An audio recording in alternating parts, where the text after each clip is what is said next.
Moi, ce que je pense, c'est que nous avons pris nos désirs pour des réalités et que les Ukrainiens s'en aperçoivent.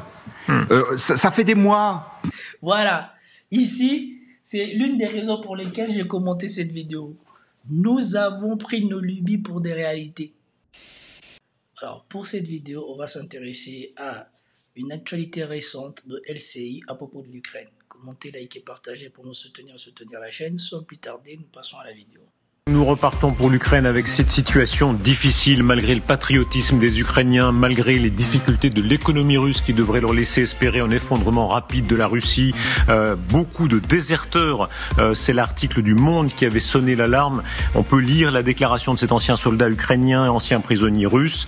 La désertion est un problème qui dépasse déjà 100 000 personnes depuis l'invasion russe de 2022.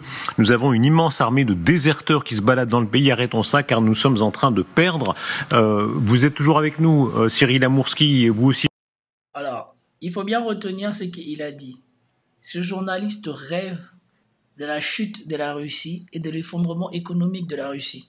Ça fait 2 ans que ça n'arrive pas. Je pense qu'il y en a un qui continue encore à vivre dans ces réalités d'impérialistes et qui ne comprend pas la réalité.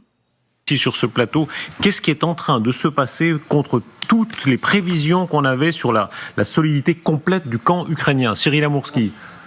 C'est beaucoup plus complexe que ça, Darius, à vrai dire. Il y a vraiment beaucoup de choses qui doivent être mentionnées. Tout d'abord, c'est vrai que le moral n'est pas le même aujourd'hui qu'il y a 2 ans et demi. Il n'y a pas de doute là-dessus. Mais ce qu'il faut comprendre, c'est que quand on était en février 2022, les Ukrainiens s'étaient dit que nous sommes envahis, nous devons prendre les armes et par devoir patriotique, nous devons être tous mobilisés.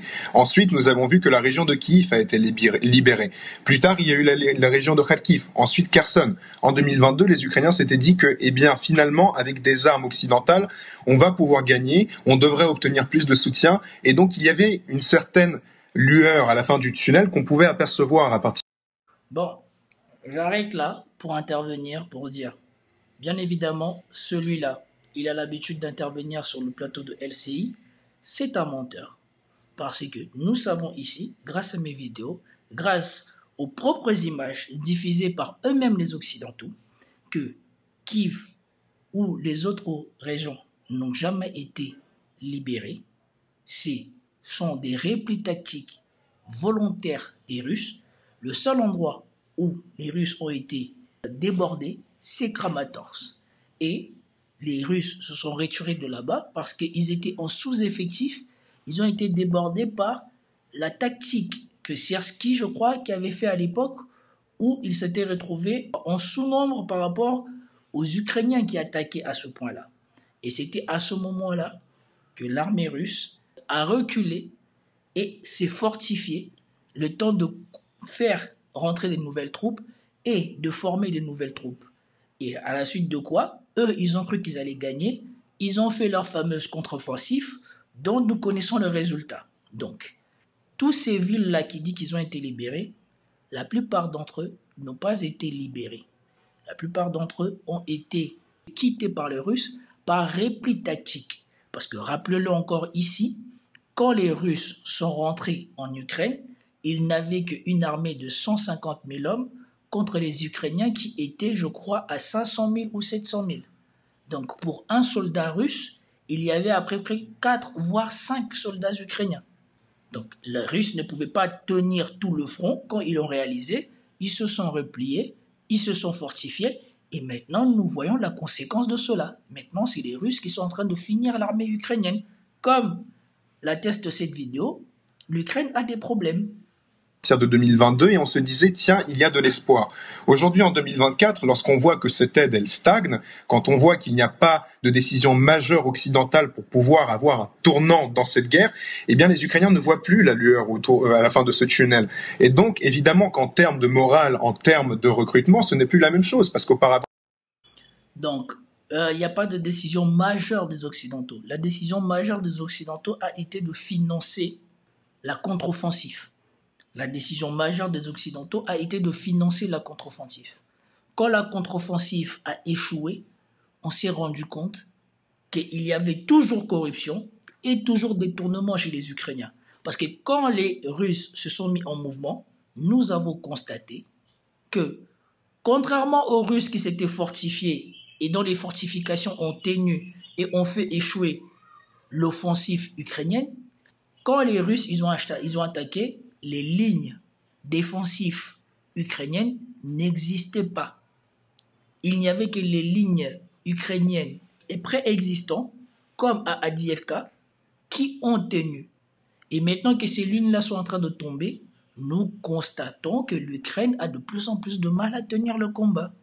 Avant, il y avait un certain optimisme où on se disait, tiens, la guerre devrait se terminer bientôt, alors qu'aujourd'hui, on n'a absolument aucune idée de quand est-ce que la guerre va se terminer. Et comme vous l'avez mentionné, malheureusement, la situation sur le terrain, elle n'est pas bonne pour les Ukrainiens.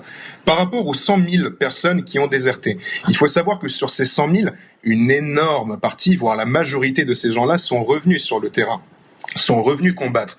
C'est vrai qu'il y a à peu près 100 000 personnes qui ont quitté leur position, ça s'appelle Sezhetchia en Ukraine, il y a beaucoup de débats là-dessus, mais la plupart sont revenus ensuite combattre parce qu'ils avaient estimé qu'ils avaient besoin d'une pause qui n'était pas donnée par leur commandant pour une telle ou telle raison.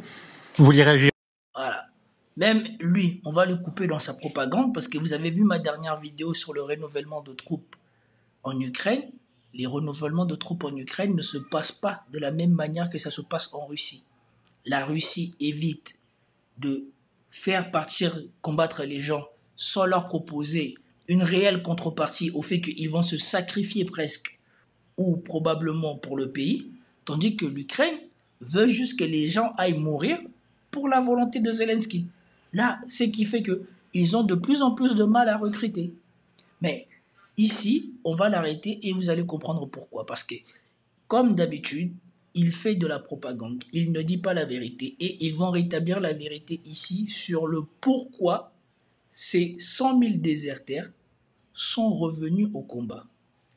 Oui, ils sont revenus combattre en partie aussi parce qu'il y a une loi qui a été votée cet été en Ukraine qui exonère de responsabilité pénale ces déserteurs-là s'ils reprennent du service. Donc ça montre bien, Cyril Abonski, je suis d'accord avec vous, et ça montre bien effectivement le problème auquel doit faire face aujourd'hui l'Ukraine, mais qui est un problème relativement classique de tout pays en guerre. Donc là, on est sur l'Ukraine, mais l'Ukraine a voté elle fait ce qu'elle peut pour faire en sorte que ces déserteurs, justement, puissent avoir envie de revenir sur le terrain, combattre. Gallagher Fenwick. Non, c'est un... Voilà la vérité.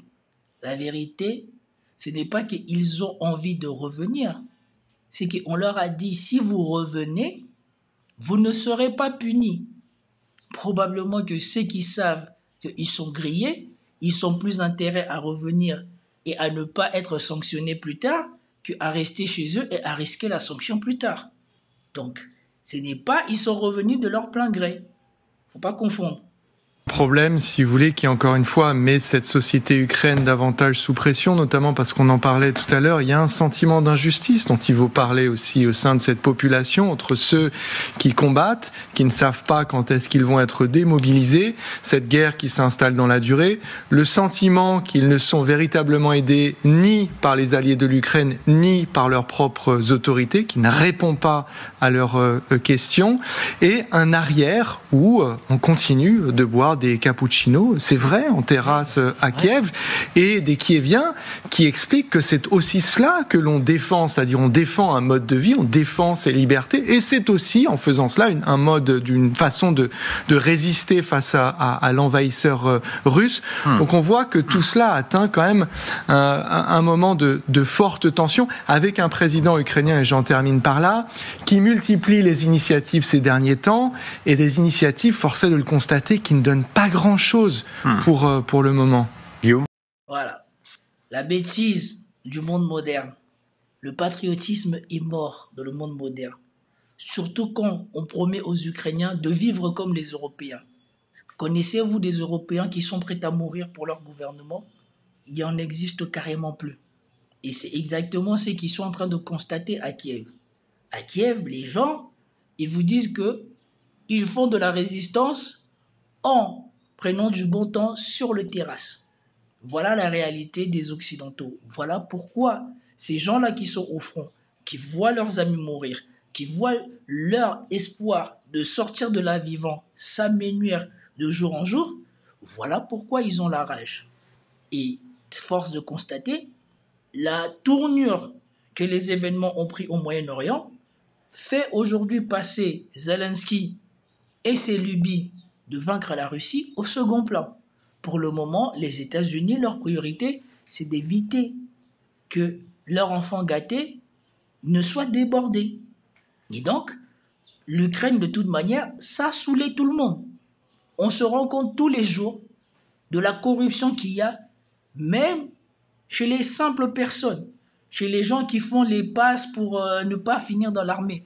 Donc si, chez déjà les officiers et les sous-officiers, on voit une telle corruption, pensez-vous que la tête des gens qui gouvernent l'Ukraine, eux ne se sont pas mis plein les poches?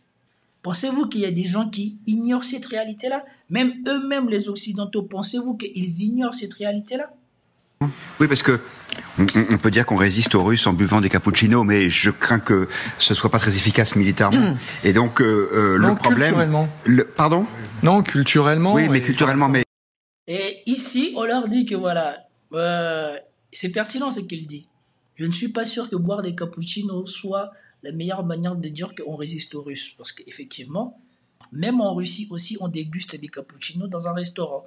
Donc je ne vois pas, elle est où la résistance culturelle, parce que c'est pas quelque chose qui manque en Russie.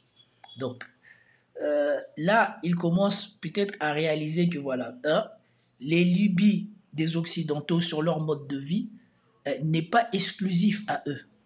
Oui. Culturellement, ça marche quand vous êtes avec, quand vous vous battez entre gentlemen, mais je crois que je juge pas. par rapport au rouleau compresseur russe, ça ne fonctionne pas. Moi, ce que je pense, c'est que nous avons pris nos désirs pour des réalités et que les Ukrainiens s'en aperçoivent.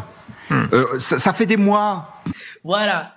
Ici, c'est l'une des raisons pour lesquelles j'ai commenté cette vidéo. Nous avons pris nos lubies pour des réalités et les Ukrainiens s'en aperçoivent. Et ce ne sont pas n'importe quels Ukrainiens, ce sont les Ukrainiens qui sont au combat qui s'en aperçoivent le mieux. On leur a fait croire que la Russie allait s'effondrer et que du coup, ils allaient battre la Russie sur le front de la guerre ou sur le front des combats. Mais ils se sont rendus compte que non seulement la Russie a résisté économiquement, mais dans mes précédentes vidéos, vous avez vu que la Russie perfectionne son appareil militaire, produit de mieux en mieux, de plus en plus, et donc l'espoir ou la victoire promis, chaque jour, se transforme en un cauchemar. Et ceux qui vivent cette réalité-là ne sont pas ceux qui résistent en buvant un café à Kiev, mais ceux qui sont sur le front et qui se prennent des FAB 500 ou 3000 sur la tête. Et ici, c'est là que Zelensky, ou peut-être les Ukrainiens, vont réaliser qu'ils ont été sacrifiés pour le bon plaisir, pour les intérêts des Occidentaux, particulièrement des Américains et des Européens. Presque 2 ans qu'on dit l'économie russe va s'effondrer. Vous avez vu ce qui s'est passé mardi dernier? Le FMI, qui n'est pas une officine poutinesque à ma connaissance, vient de revoir à la hausse la croissance russe pour 2024, 3,6%. C'est plus de 3 fois la croissance française. Alors qu'on disait, vous allez voir, la Russie va s'effondrer, Poutine avec. Je pense que ça lui fait mal au cœur, même à lui-même. Je pense que même à lui-même, ça lui fait mal au cœur de se rendre compte de cette réalité-là. À quel point son pays s'est enfoncé. On a du mal à voter un budget. Le pays est dans un état lamentable. La démocratie est dans un état lamentable. Poutine est soutenu par sa population, son armée va de mieux en mieux et, dernier point, son économie tient. Son économie est 3 fois meilleure en termes de performance que l'économie de son propre pays. Je pense que là, même lui-même, il déchante. Il se rend compte à quel point ces Occidentaux ont pris leurs rêves pour les réalités et à quel point ils ont échoué, non seulement dans leur propagande, mais aussi dans toutes leurs prédictions. Disons aussi, il y a des signaux contraires. Il y a l'inflation très forte sur les produits alimentaires en Russie, il y a le taux qui monte en Russie. Les Ukrainiens pourraient avoir l'espoir que la Russie s'effondre, ce serait le moment de se battre. Alors, sauf il y a quand même quelque chose. Mais ça aurait marché si les sanctions s'étaient révélées efficaces, et ce n'est pas le cas. Quoi qu'il en soit. Voilà. Et là, je crois que là, maintenant, c'est eux-mêmes, ils commencent à réaliser qu'en fait, on s'est trompé. On pensait qu'on contrôlait le monde à partir de nos maisons, mais en fait, le monde ne nous appartient plus. Et ils pensaient qu'il suffisait qu'ils disent aux gens « Vous ne coopérez plus avec la Russie » et les gens allaient accepter. Tout le monde s'est rendu compte qu'ils ne font pas ça pour le bien du monde. Ils font ça pour leurs propres intérêts. Et donc personne n'a intérêt à ce que la Russie s'affaiblisse. Puis quoi encore? Ils se rendent compte maintenant. Je pense que eux tous là, les gens de l'élite par exemple lui, il est directeur, rédacteur du Figaro Magazine. Je pense qu'ils commencent à se rendre compte de ce que nous autres constatons depuis longtemps. Les sanctions n'ont pas marché et les sanctions ne fonctionneront plus, particulièrement contre les membres du BRICS.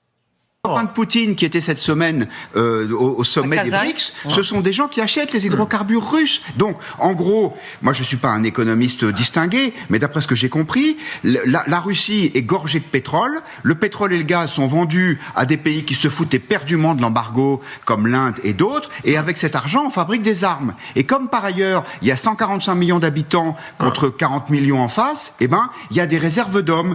Donc la guerre, elle est déséquilibrée. Que dit le colonel? Moi, je me rappelle ces témoignages de la Seconde Guerre mondiale. Moi, je suis réformé l'armée, je donne des leçons à... Voilà. Là, il vient de finir de dire toute la vérité. Les sanctions n'ont pas marché. La Russie continue de vendre ses hydrocarbures. Avec ces hydrocarbures, elle finance son appareil industriel de l'armée, ou en tout cas son appareil militaire. Son appareil militaire produit. Elle a une population 3 fois supérieure à l'Ukraine.